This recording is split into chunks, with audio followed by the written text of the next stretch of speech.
I'll come to other members of the panel in a second, but right now, does anybody from the audience want to ask a supplementary question to the British economy question in the EU?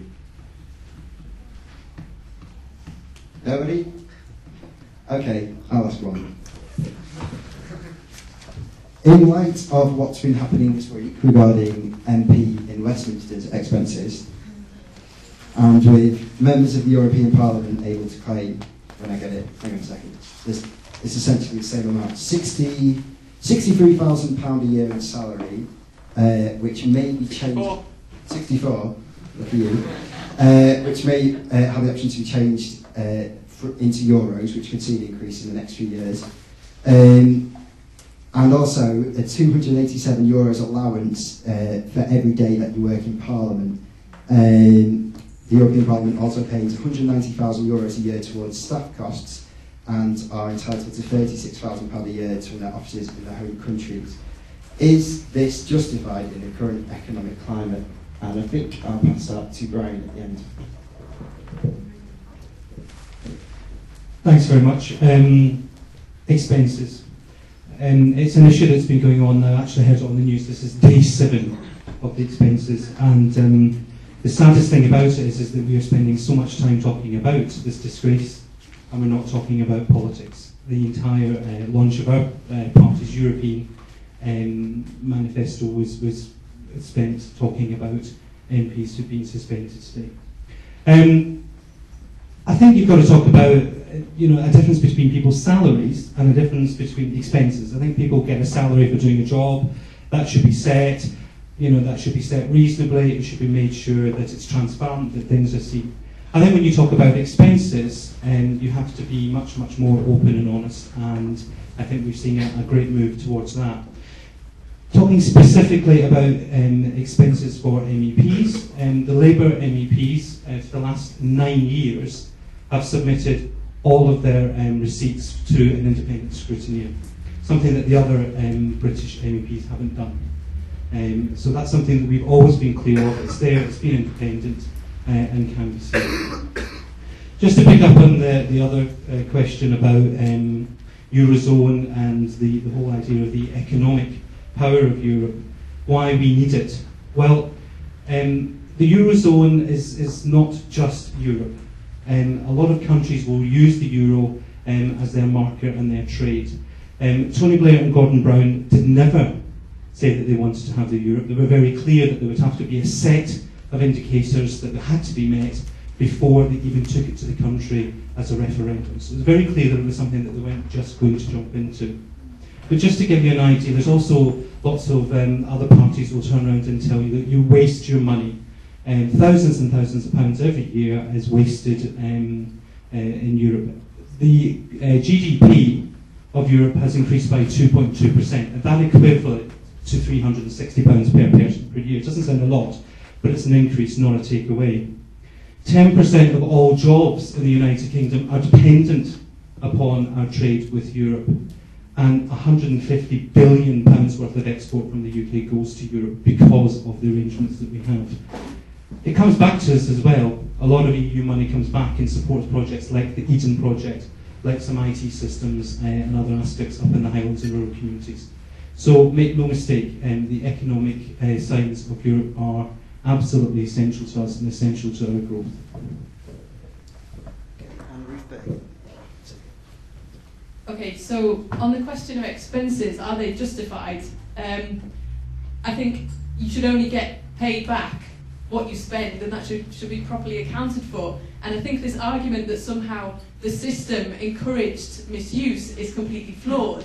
And really, if people don't know what's a kind of sensible use of money, then I don't really know what they're doing in the positions that they're in. Doing up a house and selling it on for profit isn't an appropriate use of expenses, and I think that's common sense to everyone. And Caroline Lucas and Jean Lambert, who are the two Green MEPs for the South of England, set out quite clearly on their website how they spend their money, so that's quite open for scrutiny. I think the big expense that we have to look at is this movement between Brussels and Strasbourg, that the whole Parliament has to uproot and shift over to Strasbourg as a waste of money, time, and a huge source of emissions at the same time. So I think that's something that Green MEPs have been working on, and that I would work on if I was elected. On the question of the economy, I'm not sure it's a question of whether we're in or out. I think it's what we can get from a European economy. And what we see really is a push for increasing liberalisation, which we don't think works in the interests of people here. At the moment, we're looking at liberalisation of public services, opening them up to markets and to competition, which we don't think is appropriate, because we think services should be run in the interest of people, not in the interest of profit. I think big businesses have far too much influence, and so that's the sort of economy that we're looking at the moment. And I think we've got to stop measuring success in terms of GDP. We need to start looking at sustainability indicators. We need to start looking at health and welfare indicators as well. And we need more local control of markets. So we would say no to the euro, for example, because we think it's not always appropriate that something's centrally controlled. We think we need more local control over economies. And actually, if you look at the moment at the banking crisis, one of the things that really stands out for me is that models like the cooperative model, and we've got some really good examples here in Manchester, from the big cooperative group to smaller enterprises like Unicorn, they're the ones that are still standing while the big banks have gone under. Member-owned, run on principles rather than for profit of shareholders. And we think we need to look at more of those kind of models and build on those. So it's more about what you can do with the economic model rather than whether you're in or out.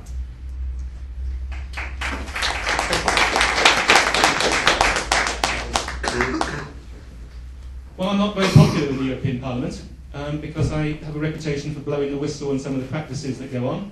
And frankly, people in the House of Commons just simply are amateurs when it comes to filling their expenses. Just amateurs. I reckon that I've been an MP for 10 years. I reckon I could be £2 million richer now if I hadn't had the same, rather, I suppose, simplistic understanding of these things. I always understood that an office budget was there to pay for an office, not putting it in my back pocket. I always understood that a salaries budget for a team of staff to help you do your political work was there to pay for staff. But it becomes rather obvious that that's not a universal belief across Europe. Last February last year, I was the first person to read a confidential auditor's report which revealed, without naming names, that a number of parliamentarians had been misusing the staff budget, which is about £150,000 a year, to the extent of setting up fraudulent companies to manage it and the like, submitting fraudulent accounts, really as a means of channeling money into their family income. I was supposed to sign a confidentiality agreement before reading this document. I was supervised when I was reading it and wasn't allowed to take notes. But the guy who was supervising it had forgotten to bring a copy, and by the time he brought one up to my office, I leaked it all to the press.